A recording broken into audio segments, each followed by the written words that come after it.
All right, welcome into another edition of Catching Up with Tommy Mac podcast here on 1010XL's podcast platform at 1010XL.com. Of course, on the 1010XL app, we are live on Facebook, on 1010's Facebook page, as well as my own. And when we're done here, my good friend and producer, Grammage, he puts it out there everywhere. YouTube, Spotify, you name it. You'll see it on Twitter. You'll see it on just basically pretty much anywhere you check out social media or listen to or watch your favorite podcasts. Of course, you can get them all right here out of the 1010XL podcast studios. Welcome in. Suck It Up Tuesday. It's a work day, baby. We had to change time. Normally I go at 10 a.m., but Grammage had some stuff to do. And it's hoop season. We had to move till noontime.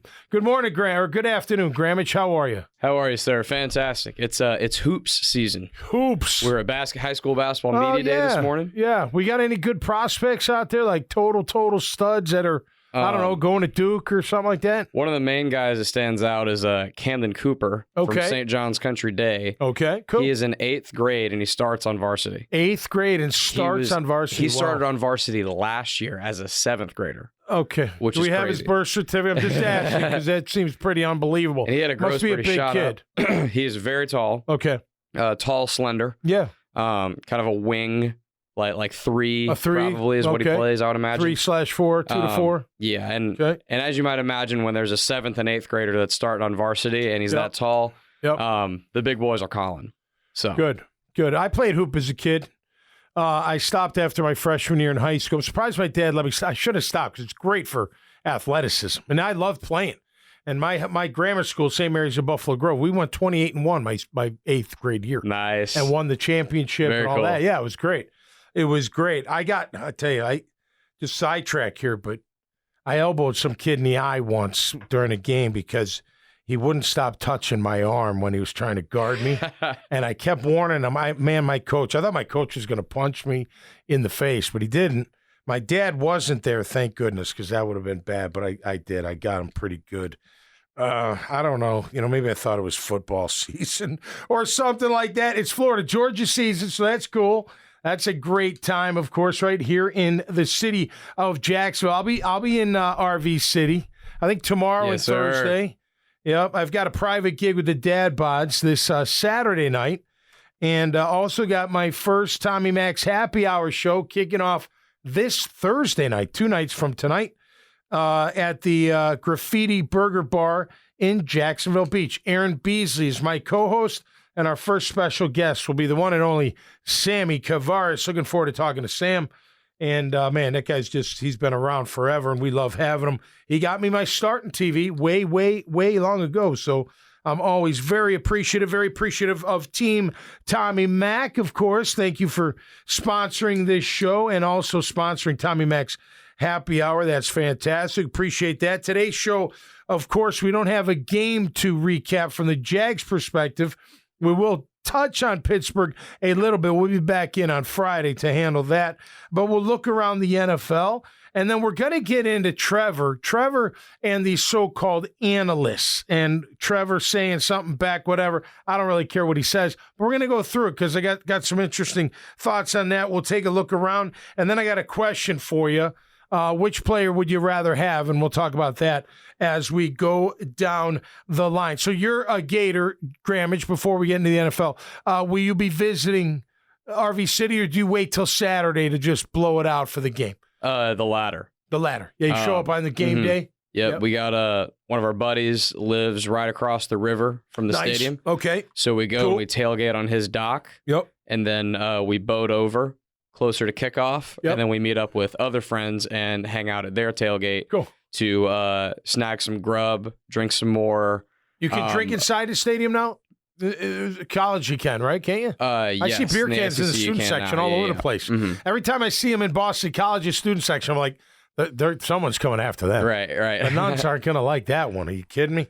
So but nonetheless, yeah. We'll have some grub, have some adult beverages, and watch the game from the tailgate. I'm not going to the game this year. That's the best way. I've done that before. I don't ever go in the game because it's not my game, but I'll sit there in the tailgate and watch. That is a ton of fun. No doubt about it. All right, let's go through my picks. They were really crappy last week. I mean, really, really bad. Of course, last night didn't help. Minnesota taking care of San Fran. That touchdown before halftime was absolutely incredible. What a play by Jordan Addison. Oh, he is a stud. And I remember him coming out. Like, we were like, this kid's going to be good.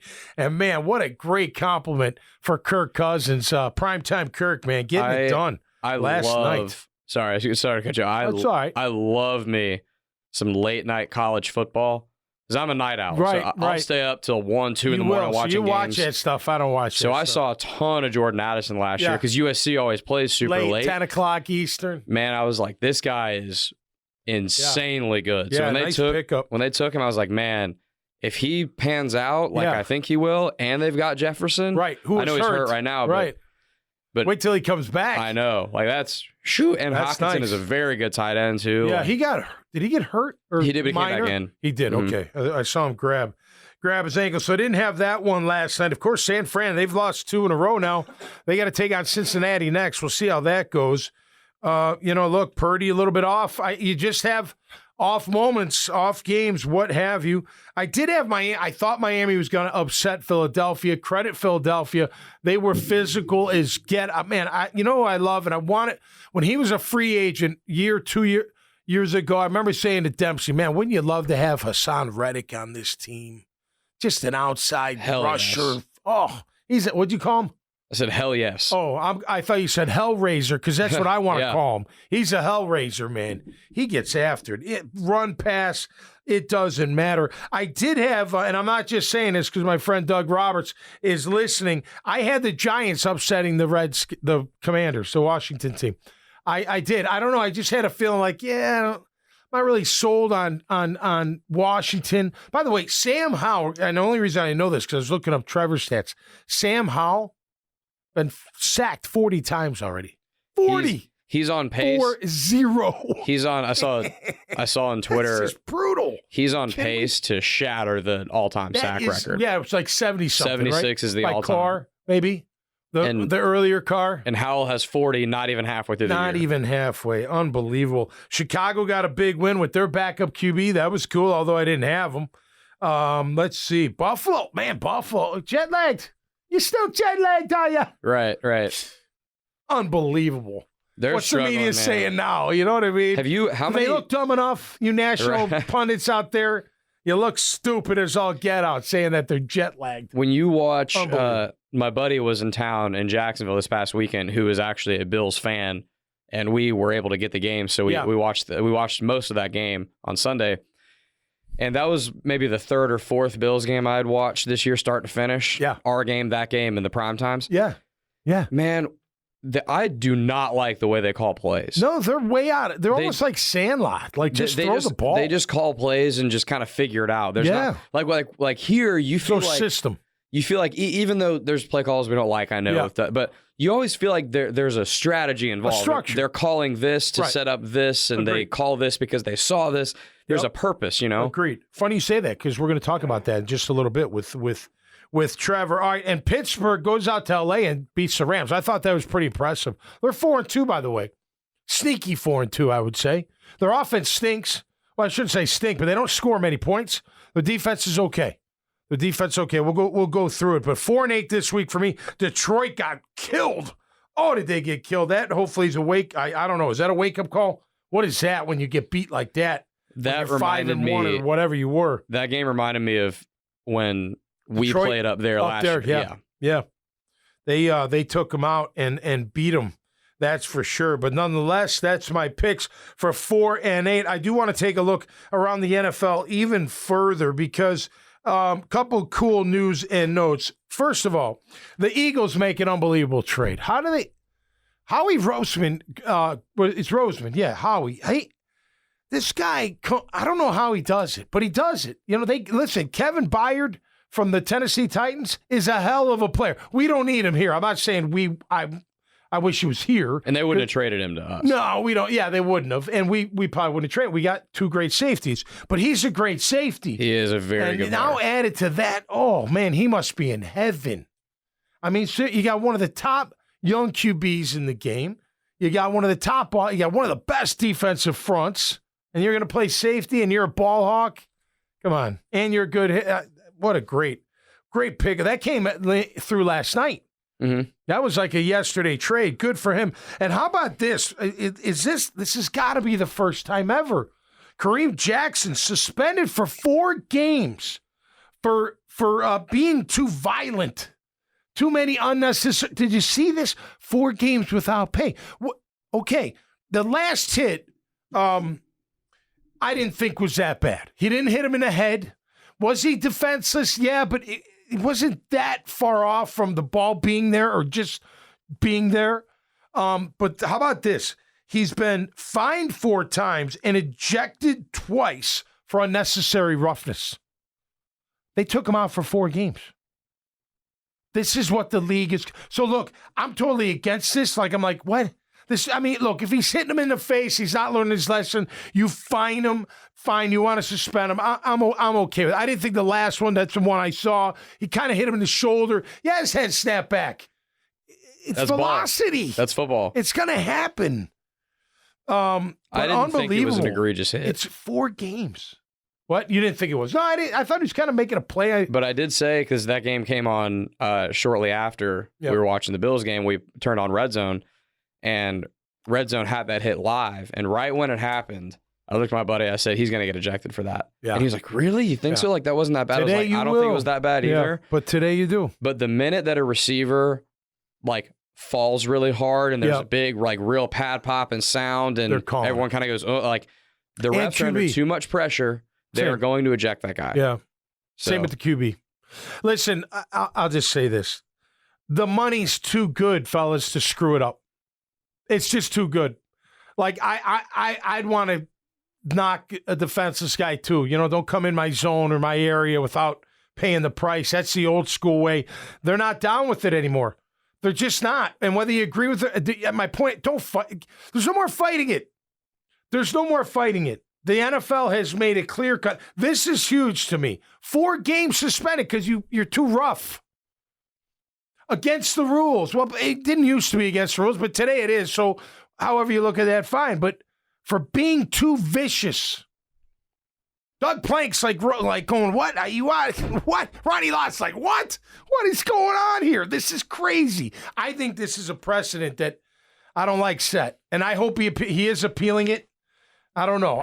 I could see maybe a game. Maybe. I got to see the other hits, so it's not fair.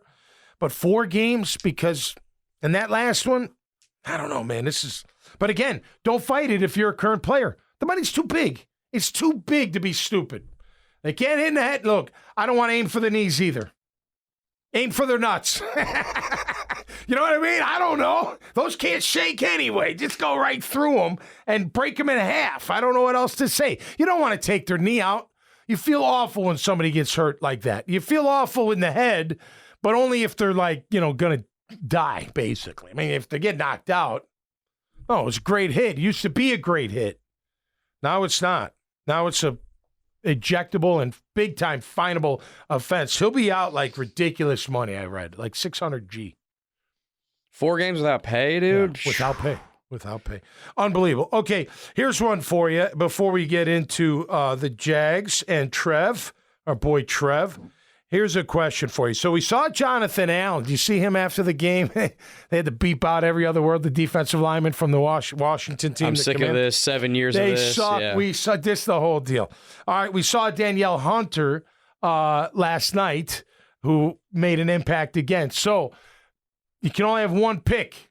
You get to pick either one. Jonathan Allen or Danielle Hunter. You going Allen? You going Hunter?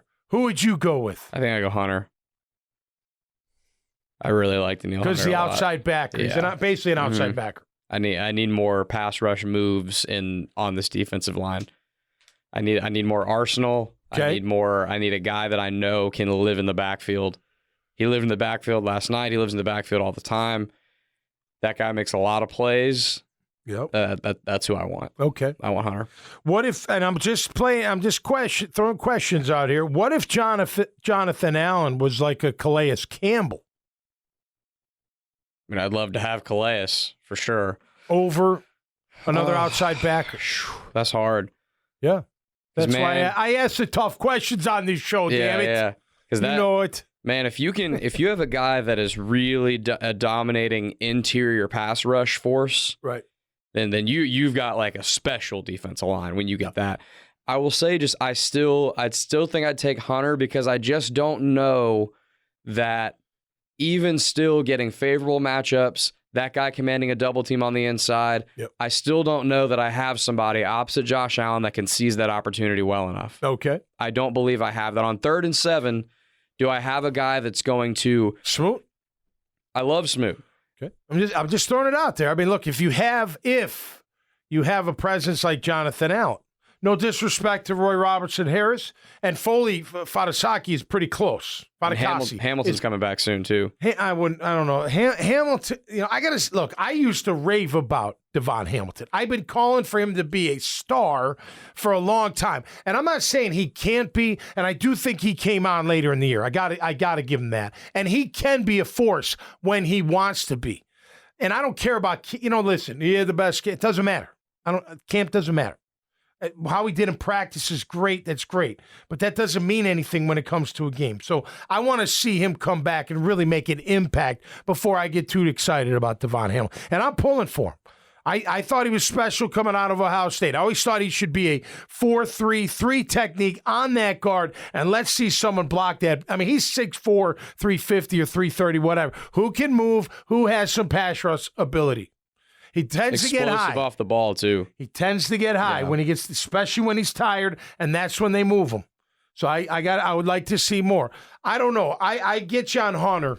I just think a presence like Allen. So if you had Fadakasi and you had Jonathan Allen, whoever your nose is, maybe it's Devon Hamilton, maybe whoever could play in there. It makes your outside guys that much better. It's just. I agree. I'd love to see Jonathan Allen next to Josh Allen. And seeing what the Allen twins could do, or brothers, or whatever, cousins, whatever they are. You know what I'm saying? Like, those two Allens go after it. Let me see them go after it. So I agree with you saying. And the thing is, it's with Trayvon. Like, can anyone just teach him the bend? Like, you watch on tape. We watch on the games. You're watching on tape. He bull rushes all the time. Like he's got, set him up with something. Do a little rub where he can come around. I know you do it on occasion. Do more of it. He's got to do more than just try to push the guy back. And if that's all he's going to do from the outside, move him to the inside. I would love to see him inside. You want to put, because he's a big, powerful guy. He can bull rush, but he's not going to bull rush to a point where he's just going to blow the guy way over on his back and go to the quarterback. The guy's eventually going to anchor and set, but it could be 3 yards deep. 3 yards from the outside doesn't mean anything. 3 yards from the inside means a lot, especially if you can get the cavalry coming around. And by the way, with his bull rush, even when he does knock the tackle backwards, offensive coordinators know what he's doing. They know that he's very, very aggressive in bull rushes a lot. Right. Teams have last year. So does the player. It really hurt us last year multiple times, I recall.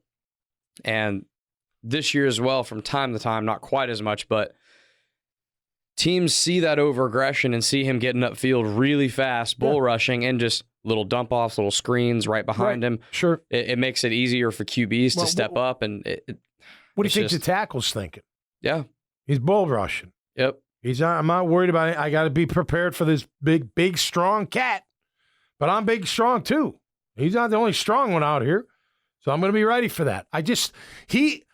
I know everyone's waiting. And at this point, I'm probably in the minority here, but I don't care where he's drafted anymore. I don't care. Just make him as productive as you can. I agree. I don't care. It doesn't matter to me that he was number one. I agree with you. You shouldn't have taken him number one if he wasn't going to be a dominant player. But he's on the team now, and you need... Right, so who cares? Yes, just agree. Put him where he can be as dominant as possible and then figure the rest out. But it's on an even higher scale because it was number 1 overall, but it's the same principle as when Tyson Alualu was drafted here. Yeah, sure. Tyson Alualu was always a good football player, but he was always overdrafted. So the narrative around him and the stigma was always negative, even though he was a good player because he was overdrafted. With Trayvon, I think it's the same thing. Yeah. This is a good, productive football player, but number 1 overall was too high. With Josh Allen, you don't think of 7th overall. I don't even care when he was drafted. Now, granted, he's not in his 2nd year. He's in his 5th. A little bit different. But again, just make him productive. And I kind of like my idea. Put him over at guard. Let him bull rush a few times. Put him over center. He played inside in college. And let him bull rush. It'd be tough for a center to take him. He played inside in college. And offensive coordinators said at the time, and SEC coaches said that even though Trayvon was not the guy that accumulated all the stats on that Georgia defense, he was the guy that made everything go. He's a disruptor. He just totally took a shotgun to the interior of everyone's offensive line and just screwed everything up. There's no reason he can't be that guy, but you're exactly right, because they picked the number 1 overall. They want to be an edge rusher, all these sacks. They thought he was going to be a pass rusher. He's not a pass rusher. And who cares? If he's a productive player that makes our defense better, I agree. Who cares? Yep. Absolutely. So I'm not, again, I think I'd probably go Jonathan Allen, because I think he's that much more dominant at his position than Hunter is at his. And Hunter's a very good player. But I think Jonathan Allen's a very special defensive lineman who's not happy up in Washington. That is for darn sure. All right, let's quick glimpse at Jags at Steelers. Let's see. They've won 2. We've won 4, of course. 5-2 against 4-2. I'm just going to look at points per game today and third down. Points per game for our Jags. Ranked 8th in the league right now on offense with 24.7, almost 25 points a game.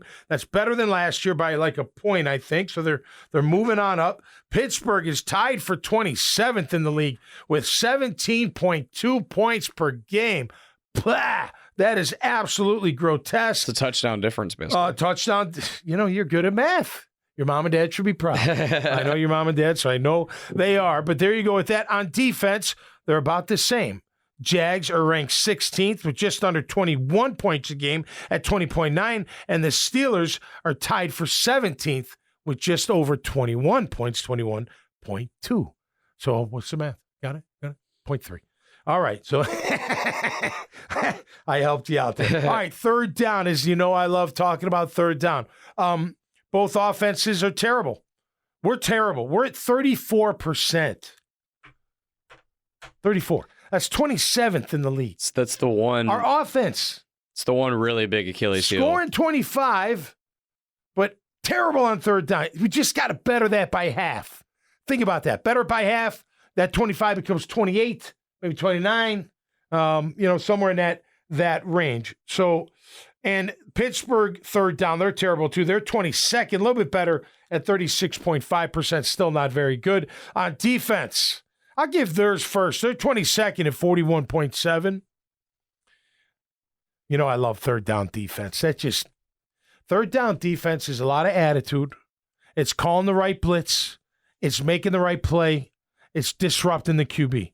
I love every part of that statement. And our Jags are ranked 7th right now at 35.4% on defense on third down. Absolutely fantastical. That's how you give the ball back to your offense. Now, on to our offense and on to Trevor Lawrence, our main man. So I could go a couple different ways with this, but look, I think who was it? Was it Richard Sherman that came out and said, "What about the Jags?" I should have read it. He said, "So he hasn't watched any tape, although the Jags were playing that night. He didn't think Trevor was that generate whatever." And Trevor said something like, "Analysts, hashtag analysts." Said, "Y'all keep your opinions. We'll keep finding ways to win games." Great. Thank you. Like a great producer, man. Oh, yeah. Like a great producer. Okay. So let me just say this. So this is a clear case of kind of lazy reporting, but I don't care. Richard Sherman can do whatever he wants. He wants whatever. He doesn't want to watch film. He doesn't want to watch film. But if you looked at Trevor's stats, and I wrote a bunch down of where he's ranked, without watching any Jaguar football, only knowing they're 5-2, you wouldn't sit there and be like, wow, Trevor Lawrence is lighting it up. He's really putting on an MVP performance. He's really whatever. Now, if you watch, you say, you know what? He's having a good year. And maybe not a fantastic year, but he's having a really good year. He's playing good ball, and he's not making mistakes. Like, granted, the fumble, okay, there's some things he's got to fix and clean up. His stats aren't bad. I'm not saying they're not bad. But when you watch him, you realize he fits what? Perfectly for what? Doug Peterson's offense. And at the end of the day, like I said a week or 2 weeks ago, that's all the offense coordinator cares about. Can he run my offense? Do they care if Trevor Lawrence has an MVP year, or do they care that he runs the offense efficiently, scores a bunch of points, and helps his team win a championship? Now, would they want both? Of course, who wouldn't? But that's not the strategy. It's not this. You just mentioned Josh Allen. What do they want him to do? They want him to whip it around the field, have 4 touchdowns, have 2 picks, and throw for 400 yards. Great. That's great. That's not Doug Peterson's offense. And they don't have a Travis Etienne that's going to score a ton of the touchdowns and take a ton of the yards. Yep. Absolutely. This is exactly. I mean, again, it's 100% everything you just said. Watch the games. Right. Watch the throws Trevor is making. Watch the scrambles he's having. Yep. Watch the tight windows. Look at all of that stuff and look at how he's conducting this offense. And it's a thing of beauty. Yep. And what has happened a lot this year, and you know this just as well as I do, is Trevor will put together a masterful drive. They'll get all the way down to the 4 or 5 yard line, and Travis Etienne will go run it in for a touchdown. Yep. Those are potential touchdown passes that Trevor will not have on the stat sheet. But if you watch the drive, you'd understand that he's a big reason they got down there. And Go ahead, finish. It's a telltale sign. Richard Sherman was telling on himself, in my opinion. The other one that people were upset with was Chris Broussard on First Things First. Yeah. Because he said, Trevor hasn't been good enough, blah, blah, blah. Jaguars offense, whatever. They're telling on themselves, just like you said, that they're not watching the football. Right. They're looking at a stat and making a conclusion. Okay, take teal glasses away. We'll both do it. Okay? If you asked Doug Peterson, off the record, nobody else would know, and you said, Doug, who would you trade for Trevor Lawrence in the league right now to run your offense? How many QBs do you think he'd say? I give you a couple options, maybe. Mahomes, who wouldn't? Maybe Jalen Hurts, because he's kind of that QB that can take off and throw and do all these things. But how many others? Really? I mean, think about it. Maybe Josh Allen, potentially. I don't know if he would. I don't know if you would. You know what? Josh Allen would be frustrated in this offense because he doesn't get to do what? Whip the ball around. I mean, look, I think every quarterback would like to whip it around. Which quarterback, including our own Trevor, wouldn't like to throw for 4 touchdowns a game, 300-plus yards? Yeah, of course you would, yeah. Of course. Who wouldn't? And win at the same time? Of course, but that's not what he's asked to do. He's asked to run the offense. And I tell you what, it takes a lot to get the ego out of the way. It takes a lot of, try not to force passes downfield, to get those things going, right? All that matters is what? Is that the importance you are to this team, which is extremely high, and that you win football games. And I agree with, I don't care. I've never cared. First of all, I think yards are so overrated. I think they're overrated. Yards overrated. I don't care. Throw for 5,000 yards. Fantastic. What's your touchdown interception ratio? I want to know that. What's your 1-loss record, of course? And I don't, to be honest with you, I wrote down these stats. You're going to have to educate me. How they get the QBR, how they get the rating, whatever. I'm going to give the rankings of Trevor and where he's at from a stat position. But guess what? None of it matters because of what we watch week in and week out. And I can sit here and say that, okay, anybody would want Mahomes. I love Josh Allen. I like the way he plays, but he's not honed in right now. He's not. He's kind of that Wyoming player just throwing it all over and maybe throw a pick, maybe not. He doesn't look good overall. Jalen Hurts I think anybody would want him. If you're going to do any kind of offense that they run up there and here, Jalen would be a great fit. There's no doubt there. I wouldn't want Tua.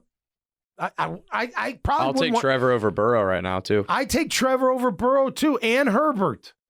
I would, especially to run again, we're going back to that. What fits the offense? What fits? What fits with Travis Etienne? And look, there will be games, trust me, guaranteed, mark it down. There will be a game, if not more than one game, that Trevor will have an outstanding stat game. This is the whole, remember I always say, stats in the eye test. Okay, Richard Sherman and others, you don't watch them. You just look at the stats. I agree. He's not having this monster statistical year. He's not a top 5 QB stats-wise, but he is for what he does for this team and this offense. And again, that's what matters. And look, Trev, you already know this. You don't listen to the pundits anyway. They don't know. They don't know. You listen to your coach and you listen to your teammates and you watch all around you inside that organization. Unless it helps you, that's what you listen to. Unless it helps you get fired up and motivated and gives you an edge. That kid's got an edge. I agree, Deep but down, it gives you even tough. more. He's just humble, man. He's humble. His face system, he's just a humble dude. That guy's a dog. I guarantee. You want to get in a fist fight with him? Tough as hell, I bet you he'd fight his ass off. And you know what I mean? I think he would. I think he'd give you everything you can handle. Not that I'm not saying that. I'm just saying, I think he's just a quiet assassin. Those are the best kind. My father always, you've heard it. The guy that talks, he's the one that's worried. The guy that doesn't say anything is just kind of checking things out, and you don't want to mess with him. That's Trevor. Trevor's that kid, my opinion. I think something with the stats that I was talking about this with a couple buddies a couple weeks ago, because we were kind of talking about the same thing. Like, you know, the stats aren't jumping off for Trevor, but we all see how well he's playing. And some dynamite has made dynamite throws. Now, he does need work, Grammage. We're not sitting here saying he's had the perfect year at all. He does have to get better. They all do, especially on third down. But this idea that he's been a disappointment is just wrong. That's stupid. But I was saying that I think with a lot of these star QBs, when you look at their stats at the end of a season, you remember the games where they went crazy. Yeah. You remember the 4-touchdown performance, and you remember the 400, 500-yard performance, but you forget that was few and far between throughout the season. Yep. Even if you're watching the Chiefs right now, Mahomes has had a ton of games where, you know, it's 1 touchdown, no picks, or 1 touchdown, 1 pick, or something like that. Like, he's had a bunch of games where his stat line hasn't been quite the same. But just like you said, you know, mark it down. Trevor will have those games at some point. You know that a Patrick Mahomes is going to have a 5-touchdown game where he rips a defense apart, right? Definitely. And so then at the end of the season, it looks like he's throwing more like, you know, 3 touchdowns a game. And that wasn't necessarily the case, right? Yep. And that's really what it is. It's just like, for the most part, even the good QBs in the league might only throw maybe 2 touchdowns a game on average. Yeah. But they're efficiently moving their offense. And 1 pick. Correct. Normally they're 2-1. Correct. And they're efficiently moving their offense. Yeah. Just like we were talking about. They're contributing in a way that I can consistently put points on the board all the time. Yeah. Listen, again, it's how your organization and team feel about you as a player. You know what I mean? If you went to Houston right now, DeMeco Ryans, and said, "Hey, you want to trade C.J. Stroud for somebody?" He'd probably be like, "You know what? No, hell no. Yeah. I love this kid. I want him. He's mine. I'm happy to have him." Maybe how about Mahomes? Okay, again, people would do Mahomes. You know, they would do that. But what's the story on Stroud right now too? He's not throwing picks. He's not throwing. He just threw his first one. Yep. Right. All right. Let's just go through the stats just for the beeps and giggles. All right. Overall rating. Trevor's ranked 12th with a 92.8 rating. I don't know what that really means, but whatever. Just he's 12th. QBR, he's tied for 12th with a 60.3. Okay, great. TD's tied for 7th with 8. Again, trade some of those ETNs. Maybe he's at 11, but he's not. He's at 8. Interceptions, only 3. Now, he's tied for 38th, but that's because, you know, some guys thrown 1, 2, whatever. But he's only thrown 3. 8-3, which is a great ratio. We'll take it 7 games in, sorry. I already said that. Sacks, he's tied for 8th with 16. So he's getting, what's that, divided by 7-2 a game. Yeah, it's getting better. They were great last week. 0 hits. They really, the offensive line came to play. 0 hits. They stepped up big time. And they needed to. And that is ridiculous. When their QB needed them to step up most, they did. Yeah. That was really, Anton Harrison had his best game so far. He did. Listen, if you keep that QB clean, that's your job. All right. Yards, he's 11th with 1643. So, no, if I looked at that alone, I'd be like, yeah, he's having, whatever. Nothing special. But you watch game in and game out, he's making special plays. And you would know that if you watch the games like we watch. So you would know that they're 5-2 for a reason. Yeah, and he's a big part of it. He's not the only part of it, but he's a big part of it. Defense and we could ask every Jags fan this: would you rather have Trevor have better stats, where he's instead of back end and right outside of the top 10, he's 3-4, but they're 3-4, 4-3, that doesn't matter. I know it matters in fantasy leagues. I know it does. But it doesn't matter here. It doesn't matter in the real world. With all that matters is wins and losses. Give me efficiency. Give me wins. And big play. He's making big plays. And let's not forget the drops. Count some of those, and we're talking a different game. So you keep being Trevor Ball. I love Trevor Ball.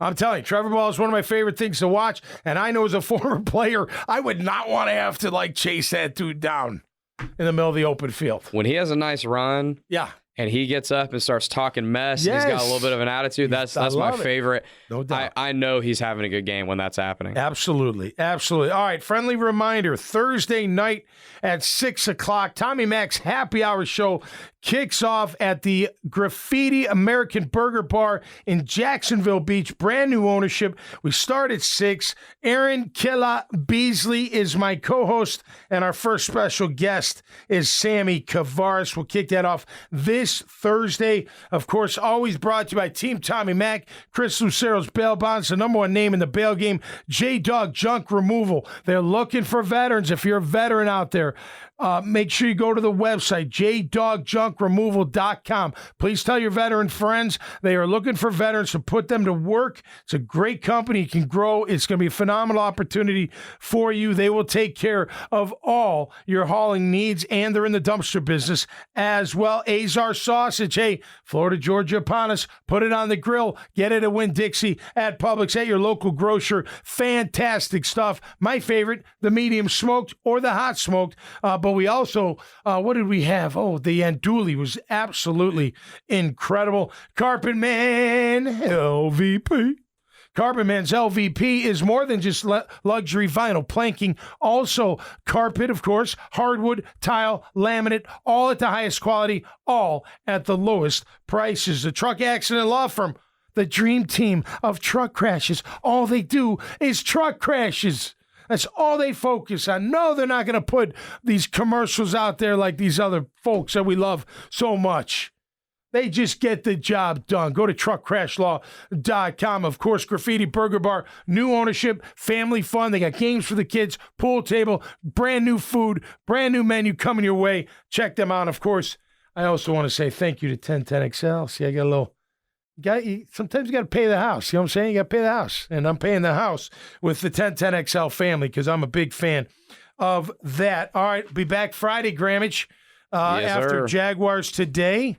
Let's see. And then Sunday, I'm doing the kickoff show with Hayes Carl. I had a blast with him Sunday. It was fun. He's good. He's good, man. He's a good host and a good runner of the train. So really appreciate it. Hey, quick update on Mama Joan. She is doing better. She's stable. She is going to be moved to a rehab facility, hospital, just to get her strength back. But she's doing better. Thank you for all the thoughts and prayers. Really, really appreciate it. And I love you, Jag fans, Jag family, Jag Nation. You're just always a great group of people, and we really appreciate it. All right, that'll do it for us this time around. Until next time, I said 40, didn't I? Look at that. On the dot, That's pretty good. That's pretty good. That's punctual. Happened. Yeah, there you go. Thank you. Until next time, stay safe and be cool out there. And we'll see you right here on Catching Up with Tommy Mac. Peace and love.